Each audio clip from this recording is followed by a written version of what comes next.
যে সকল অধিবাসী আছেন, নাগরিক হিন্দু আছেন বা সকল শ্রেণী পেশার মানুষের প্রতি আমাদের অনুরোধ থাকবে যে পুলিশের সাথে আগে যে সম্পর্ক ছিল বা আগে যা কিছু হয়েছিল, আমরা চাই যে আমরা আগামী দিনগুলোতে আমরা একটা সুন্দর মহানগরী, সুন্দর নিরাপদ একটা সুশৃঙ্খল মহানগরী গড়ে তুলতে আমরা কাজ করব।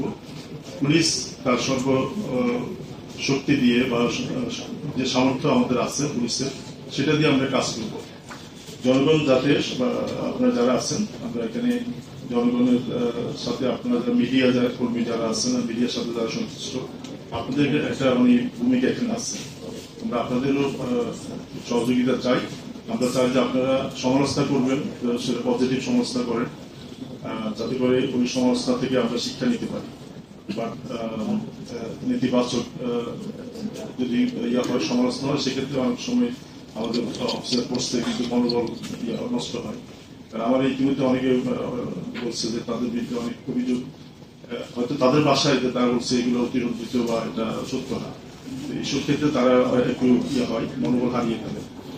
বাট সত্য ঘটনা আপনারা তুলে ধরবেন, সেটা যত অনিয়ম হোক, আমার পুলিশের অনিয়ম হোক, আপনারা তুলে ধরবেন, কিন্তু সেটা যাতে বস্তুনিষ্ঠ হয়। সেক্ষেত্রে আমাদের সুবিধা হয়, আমরা তদন্ত করে আমাদের যাদের বিরুদ্ধে অভিযোগ বা যারা দায়ী থাকবে তাদের বিরুদ্ধে ব্যবস্থা নিতে আমাদের সুবিধা হবে।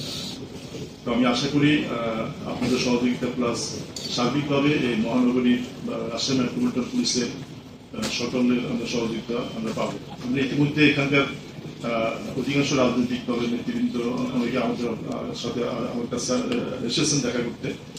আমরা ওনাদের সাথে কথা বলেছি যে ওনাদের সহযোগিতা আমরা চেয়েছি, ওনারা আমাদের সহযোগিতা করতে রাজি আছেন এবং করে যাচ্ছেন। আমার দৃঢ় বিশ্বাস যে জনগণের সহযোগিতা থাকলে এবং অন্যান্য শ্রেণী পেশা যারা আছে, রাজনৈতিক নেতৃবৃন্দ, তারা যদি সহযোগিতা করে, তাহলে কিন্তু এই রাজশাহী মহানগর আগের চেয়ে এটা আরো উন্নত, আগের চেয়ে সুশৃঙ্খল এবং নিরাপদ নগরী হিসাবে আমরা করতে পারবো, চিহ্নিত করতে পারবো।